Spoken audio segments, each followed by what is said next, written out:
Thank you. तो नमस्कार प्रणाम दोस्तों, स्वागत है। तो दोस्तों, इश्क में मेरी इस तरह से बर्बादी हो गई, इश्क में मेरी इस तरह से बर्बादी हो गई, मैंने जिस जिस लड़की से प्यार किया उसकी उसकी शादी हो गई।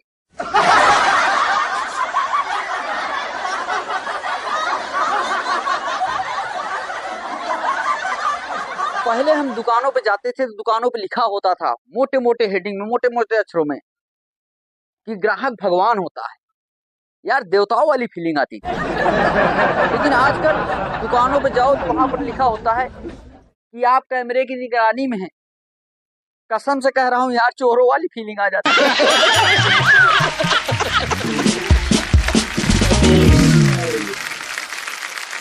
तो भैया मैं आपको क्या बताऊं यार, हमारे एक पड़ोसी हैं, उनका यार बीबी के साथ बहुत अनबन चल रही है। उनका रोज लड़ाई झगड़ा किच बाजी चलती ही रहती है। हाँ, उनके जो है 3 बच्चे भी हैं। एक दिन वो दोनों जो है बोले कि चलो हमारा काम अब साथ में रह के नहीं चलेगा, हम चलते हैं कोर्ट में। दोनों कोर्ट में चले गए। उन्होंने जज साहब के सामने जो है तलाक का केस दायर कर।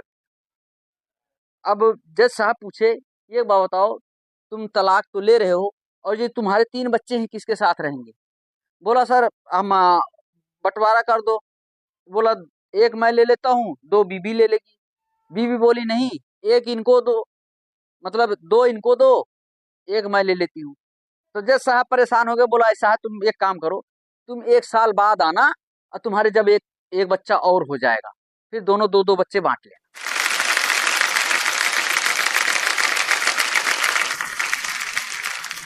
अब दोस्तों यहाँ पर बात नहीं खत्म हुई। अगले साल वो दोनों फिर गए।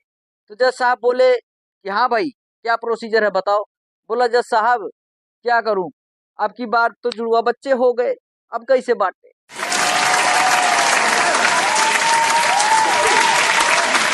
तो दोस्तों मैंने देखा एक स्कूल में, मतलब फेयरवेल पार्टी हुई, तो उसमें सबका ग्रुप फोटो खींचा गया। ग्रुप फोटो खींचा गया तो एक मैडम जो है बच्चों को समझा रही, दिखा रही कि देखो बच्चों, ये देखो ये रंगी लाल है, इसको कहोगे 4 से 10 साल या 20 साल बाद ये तो अमेरिका चला गया। ये देखो ये नंदू है, ये यही सड़क पे घूम रहा है। तो इतने में नंदू को गुस्सा आ गया, उसका दिमाग काम किया। बोला फिर मैं, मैडम जी पता है, मैं कहूंगा देखो ये रही मैडम जी जो स्वर्गवासी हो गई।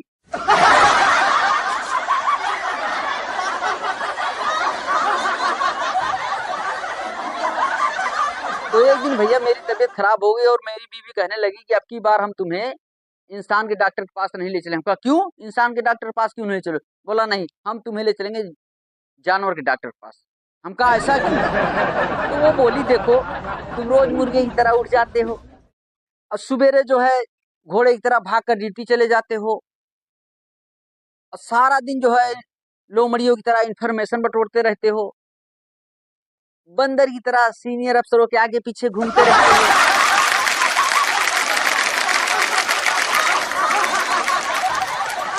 उनके इशारों पे नाचते हो और उसके बाद घर आते हो कुत्तों की तरह पूरे परिवार पर भौंकते रहते हो और फिर रात को खाना खाने के बाद भैंस की तरह सो जाते हो।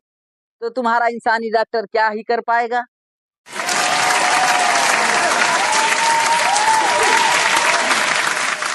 तो भैया अभी अभी सर्दियां खत्म हुई है, लेकिन सर्दियों में जो है ना सबसे दुखी लड़कियां थी।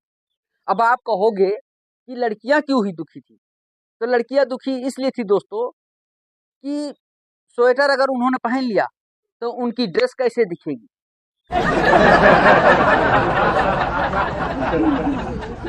और वहीं लड़के सर्दियों में बड़े प्रसन्न थे। वो इसलिए खुश थे कि उन्होंने स्वेटर के नीचे जो है 3 दिन तक एक ही शर्ट को पहना और उनके मजे हो गए। अच्छा तो भैया जैसे कि आप लोग भी देख रहे हैं कि मैं काला हूं, लेकिन यार काला होने का भी बड़ा फायदा है। काला होने का ये बड़ा फायदा है कि एक दिन यार मैं किसी काम से कहीं गया हुआ था और रात को मैं वापस आ रहा था तो मैं अकेले था तो मुझे डर भी लग रहा था और मैं डरते डरते आ रहा था। मुझे रास्ते में 2 लड़के मिल गए, पूरे हट्टे कट्टे नौजवान तंदुरुस्त बिल्कुल। अब उन्होंने जो है मुझे रोका, बस लूटपाट के इरादे से ही रोका। बोला भाई क्या बात है, रात को अकेले घूम रहे हो, बड़े डेरिंग बाज लगते हो, तुम्हें डर नहीं लगता क्या? मैंने भी दिमाग लगाया। हम कहा यार क्या बताऊं भैया, डर तो हमको बहुत लगता था, लेकिन जब हम जिंदा थे, अब इतना सुनते ही वो 9 11 हो गए, वो हमारे कुछ नहीं आए। तो भैया हमारे एक पड़ोस में एक बच्चा था। एक दिन जो है, अब जैसे गर्मियां चालू हो गई तो आइसक्रीम बेचने वाला आ गया। तो अपने पापा के पास गया, बोला पापा पापा पापा। बोला क्या है बे? बोला पापा 10 रुपए हैं। बोला क्या करेगा? बोला आइसक्रीम खानी थी। बोला एक काम कर, तू चाचा से ले। अब बोला बोला चाचू चाचू। बोला क्या है? बोला 10 रुपए दे दे। बोला 10 रुपए क्या करेगा? बोला चाचू आइसक्रीम खानी थी। बोला तू एक काम कर, चाची से ले।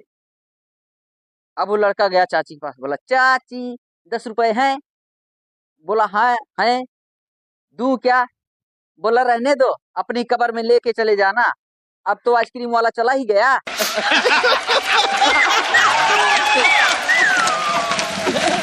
अच्छा भैया, ये चीज जो है मेरे घर में शादी की चर्चा हो रही थी। मेरे घर में शादी की चर्चा हो रही थी, मैं बहुत खुश था। मैं इतना खुश था कि यार मेरी भी शादी की चर्चा हो रही है, लेकिन एक काम है, मैंने भी उनको बता दिया कि मेरे भी जो है किसी लड़की के साथ सेटिंग चल रही है। तब जाके शादी की चर्चा बंद हुई और फिर मेरी कुटाई शुरू हो गई।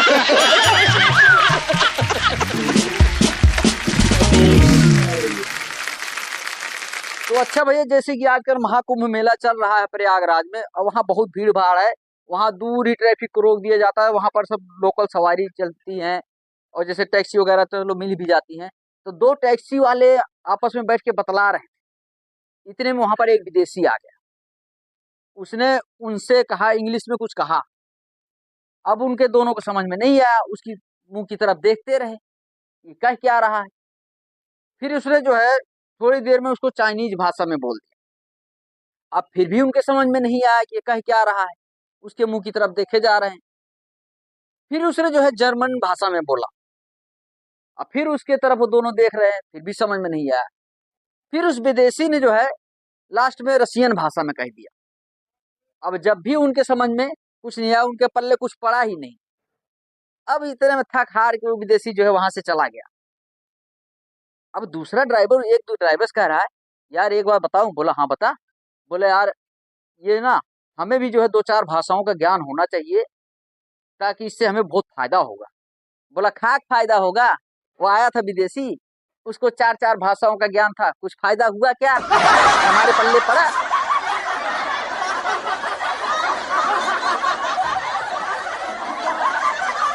तो भैया अभी हमारे जो है पड़ोस में एक शादी हो गई। अब नया जोड़ा, अब उन शाम को जो है कमरे में गए। अब दोनों कमरे में गए तो पति कहता है पत्नी से कि डार्लिंग मेरे पास आओ, आज हम दोनों मिलकर एक हो जाते। अब उसकी पत्नी कहने लगी, देखो खबरदार, मुझे अगर हाथ लगाया तो सब अनर्थ हो जाएगा। बोला क्यों, तुम ऐसा क्यों बोल रही हो प्रिय? बोला मैं सही बोल रही हूँ, मैं अपने मम्मी से वादा करके आई हूँ कि शादी होने के बाद ये सब काम मैं छोड़ दूंगी। Thank you thank you. तो दोस्तों, ये वीडियो हमारी आप लोगों को कैसी लगी? अगर आप लोगों को हमारी ये वीडियो अच्छी लगी हो तो प्लीज़ दोस्तों आप हमारे चैनल को सब्सक्राइब करें, और बेल आइकन की घंटी को जरूर प्रेस कर लें, ताकि हमारे आने वाली नई वीडियो आप तक सबसे पहले पहुंचे। तब फिर दोस्तों हम मिलेंगे एक नेक्स्ट वीडियो में एक नई कॉमेडी वीडियो के साथ। तब तक के लिए जय हिंद।